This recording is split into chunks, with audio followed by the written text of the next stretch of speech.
ایک اللہ کے سامنے سر جھکانا سیکھو، جہاں ہو نماز کا وقت ہو سجدے میں سر رکھ دو، سجدے میں سر رکھو، کہ میرے نبی نے فرمایا میری آنکھوں کی ٹھنڈک نماز ہے۔ پھر مجھے کربلا یاد آ گیا کہ یہی مہینہ تھا، 10 محرم تھی اور جمعے کا دن تھا اور نماز کا وقت داخل ہوا، تو امام عالی مقام نے اپنے لشکر کے سردار زہیر سے فرمایا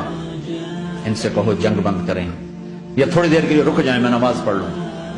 ہمیں نماز پڑھنے دیں۔ تو زہیر نے گھوڑا آگے بڑھا کر کہا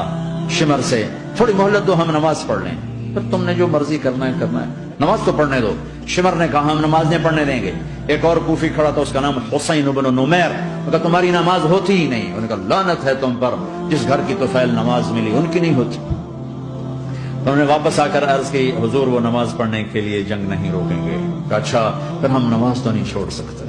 میرے رب کی قسم اگر حسین نماز نہ پڑھتے تو انہیں کوئی فرق نہ پڑتا، لیکن ایک فرق پڑتا کہ پھر پیغام ادھورا جاتا، میسج ادھورا جاتا، اور میسج یہ دینا تھا کہ زیر خنجر بھی یہ پیغام سنایا ہم نے کہ ہم نے تلوار کی دھاروں کے نیچے بھی سر جھکانا ہے، اور ہم نے تڑپتے جسموں کے ساتھ بھی سجدہ کرنا ہے، اور ہم نے زخمی جسموں کے ساتھ بھی اللہ کے سامنے رکوع کرنا ہے، اور ہم نے خون آلود جسموں کے ساتھ بھی رب کے سامنے کھڑے ہو کے